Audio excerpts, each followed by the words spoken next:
Hi, today I will discuss my first impressions of the DOBOT NOVA 2 robotic arm. It should be a relatively short video where I will go over the installation procedure and I will run a couple of test programs to show some of its capabilities. First I will get the disclaimers out of the way. I was sent a demo unit by a local supplier, DOBOT.NU. I did not receive any form of payment for making this video. All of the opinions expressed here are my own and the unit was sent back to the supplier after I finished my testing. The NOVA 2 is a serious piece of equipment, weighing in at around 11 kilograms or about 24 pounds. It is mainly targeted at customers looking for an automated solution in retail. It could be used to prepare drinks, food or pick and package items, for example. Of course, nothing is stopping you from using it for other applications. The only limits are your imagination and budget, of course. These are the parts that come with the arm. A control box that is responsible for steering the movements of the arm, and it also takes care of the inputs and outputs for external signals. There's an e-stop, a Wi-Fi dongle, an interface cable for the end effector, and lastly a big power supply that can deliver around 600 watts. Since the arm is quite heavy, it needs to be bolted down to a sturdy work surface.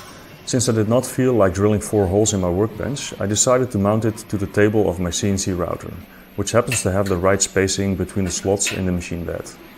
I will not be using the CNC for the rest of the video, it is just acting as a mounting surface here. The arm has some nice artistic design elements that give it a friendly appearance. This also reflects the target audience that will probably not favor a very industrial looking robot. I will quickly go through the connections that need to be made to use the robot arm. A mains cord can be connected to the power supply. It runs on a standard single-phase wall outlet. The output side of the power supply delivers 48 volts DC and is connected to the controller box. A combined power and network cable coming from the robot is also plugged into the controller box. And of course the all-important e-stop. A wireless dongle is provided that will allow you to connect your laptop to the robot arm. You also have the option to make a wired connection through one of the LAN ports.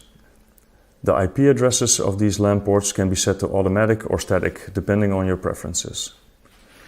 The control box also has a number of freely programmable analog and digital inputs and outputs, but I will get to that later. For now, these are the basic connections needed to get started working with the robot. A mounting flange at the end of the arm can be used to attach commercially available grippers or an end effector that is made specifically for your application. There's a connection on the side for input and output signals to communicate with the end effector. This is, for example, used to open or close a gripper. With the demo unit, I received a gripper from DH-Robotics. This is not included in the standard package because the type of gripper you need is highly dependent on what you're trying to do with the robot. This type is a nice general purpose gripper for smaller parts. I will link to the DH-Robotics site below, where all types are listed. A flange mounting plate and cable are provided for mounting it to the robot arm. The clamping force of the gripper can be adjusted from 15 to 50 newtons, with 50 newtons being around 5 kilograms or 11 pounds. This is enough to hold parts weighing up to 1 kilogram, but you can still put your finger in the gripper without getting hurt. Notice the LED on the side of the gripper. There's a built-in detection function for when an object is pulled away from the gripper. This also signals an output of the gripper, so you can include an event like this in your program, for example by sending out an alarm or by trying to pick up the part again. Here's a demonstration of the ability to change the clamping force of the gripper. At the lowest setting of 20%, the clothespin can be grabbed without opening it. At 100%, it will fully open it. Here's a demonstration of movements that can be made with the arm. You have the option to move the joints individually or to move in a Cartesian coordinate system and have the arm take care of all of the joints' movements with some fancy math called inverse kinematics. This becomes especially apparent when you rotate around an axis when the joints are not in line with X, Y or Z axis. This means that it will have to move multiple joints at the same time. There are 6 joints in the arm, so it is able to move the gripper in any direction. This offers a lot of flexibility. Let's take a look at some of the things you can do with the arm. For example, to have it react to a push button or to an external signal. For this test, I prepared a push button to work with the control box.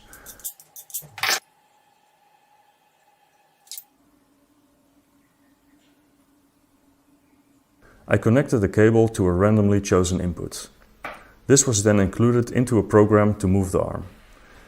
It runs a continuous loop checking the input.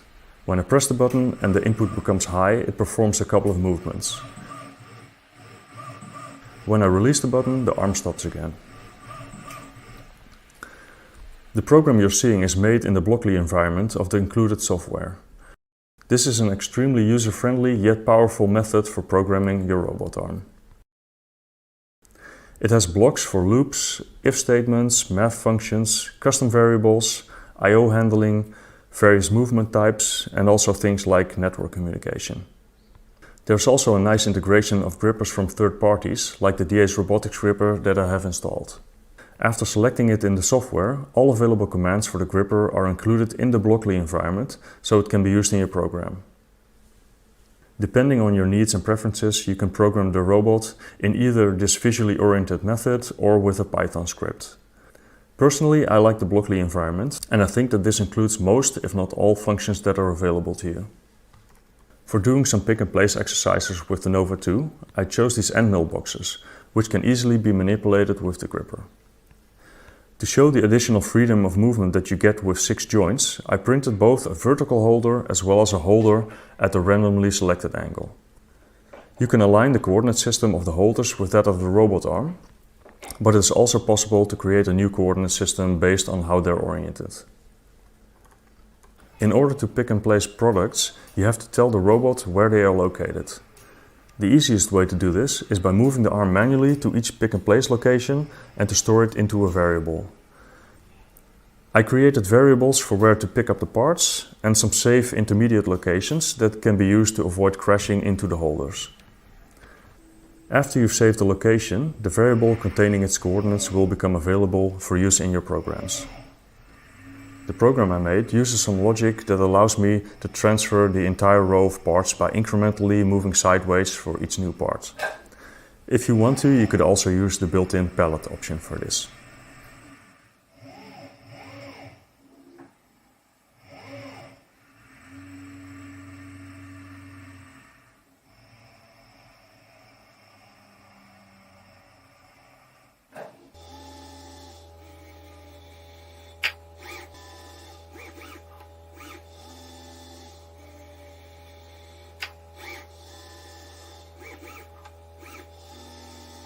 Besides using specified coordinates to move the arm, it's also possible to create some more natural movements. When you press the Teach button, all motors go into a different mode where the arm can be moved by hand. It will hold the arm just enough to compensate for gravity and will generate some resistance against movement. This resistance can be customized, by the way. In this mode, you can move the arm along any trajectory. All of the movements that you make are stored in a path, which can then be used in any of your programs. So you can easily combine this with other movements or any of the other available functions in the programming environment. Here I held the GoPro in the gripper and manually moved the arm to create a path for the camera to follow. Please ignore my videography skills, but I still hope that this brings across the potential of this function. By following a predetermined path, you can get very smooth motion, which can be repeated over and over again. This can be nice for adding visual effects, like creating a stop-motion film where the objects appear in the frame while the camera is moving.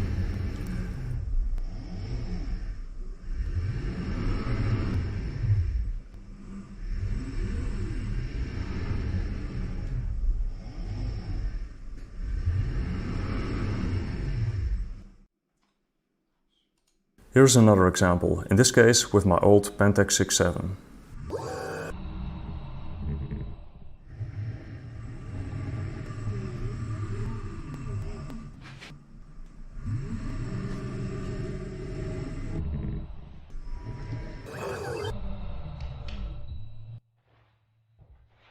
Now a quick word about safety. The Nova 2 is a cobot, which is short for collaborative robot. Cobots are intended to work alongside humans sharing the same space. The Nova 2 has external force sensing capability that will allow it to stop whenever you come into contact with the arm. There are 5 levels that we can choose from for this setting. My unit was configured to setting 2 when I received it, which requires quite a bit of force to stop the arm. However, when I set it to level 5, the highest safety level, it only takes a limited amount of force to make it stop moving. It is good to understand that cobots are not inherently safe. For each application, the user should do their own risk assessment for their specific setup and the factor and type of parts being handled. There are machine safety guidelines specifically for working with cobots, so make sure to follow the standards that apply in your country. If your application requires more advanced safety options, DOBOT also offers the CR series of cobots with pre-collision detection. In that case, the arm stops even before you make contact with it. So please consider what type of robot is required for what you're trying to do with it. To get an indication of the positional accuracy of the arm, I performed a quick test with the dial gauge. The arm returned to the same position within a margin well below 10 microns. It should be noted though that this is a very limited test in only a couple of orientations, but it seems very promising. DOBOT specifies a repeatability of plus or minus 0.05 millimeters, so I would take that number just to be safe in case repeatability is critical in your application. So I hope this video gave you some insight on the capabilities of the Nova 2. Since this is not a full review, I will not do any formal conclusion, but if you have an application for a cobot, I hope this information was useful to determine if it fits your needs. With that, I would like to thank you for watching. Till next time.